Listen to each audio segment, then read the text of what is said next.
Téléphone portable. L'usage du téléphone en conduisant est particulièrement dangereux. Le fait de téléphoner, même avec des dispositifs intégrés autorisés, est une seconde activité et représente donc une charge mentale supplémentaire à l'activité de la conduite.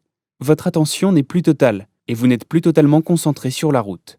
Les conséquences sont désormais clairement identifiées. Elles sont de 3 sortes: corporelles, visuelles et psychologiques. Les conséquences corporelles sont très simples, mais nuisent gravement à votre conduite. En cas de prise en main du téléphone, vous ne tenez plus le volant avec vos 2 mains. Vos gestes vont être beaucoup moins précis et rapides en cas de problème. De plus, vous quittez le plus souvent les yeux de la route en tournant la tête pour regarder votre téléphone. Ces 2 conséquences corporelles ont pour effet immédiat une modification du comportement au volant qui influe directement sur votre trajectoire. Elle devient très aléatoire et vous risquez de vous rapprocher soit du bas-côté, soit de la ligne médiane. Cela a également pour conséquence de perturber le maintien de votre vitesse, car vos gestes sont mal coordonnés. Viennent ensuite les conséquences visuelles. Même lorsque vous téléphonez avec des dispositifs intégrés autorisés et que vous continuez à regarder la route, la conversation monopolise votre attention et vous négligez alors complètement les informations périphériques. Vous ne recherchez plus les indices et les informations utiles pour votre conduite. Vous ne regardez plus dans vos rétroviseurs extérieurs. Ainsi, votre champ visuel est limité et votre attention est seulement portée vers la zone située juste devant vous. Vous risquez alors de négliger la signalisation et les feux tricolores situés sur le côté. Téléphoner ainsi ne revient pas du tout au même que discuter avec son passager ou écouter la radio.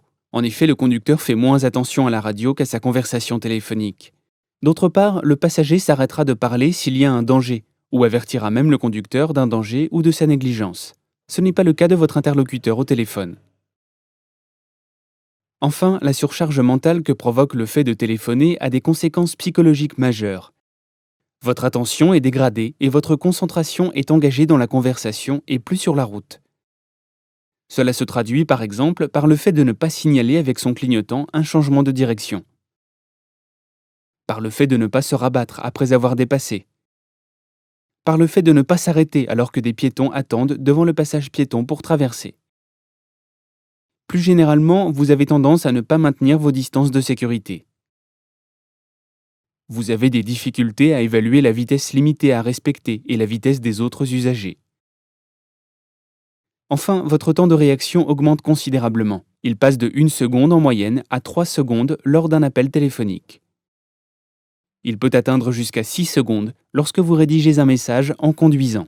En agglomération à 50 km/h, vous pouvez alors rouler pendant environ 80 mètres sans regarder la route, soit la longueur de 6 bus. Sur autoroute à 130 km/h, vous pouvez parcourir 230 mètres sans surveiller la circulation, c'est-à-dire la longueur d'environ 2 terrains de football. Autant dire qu'avec un tel temps de réaction, vous n'aurez même pas encore levé la tête que vous serez déjà rentré dans le véhicule situé devant vous, s'il venait à s'arrêter.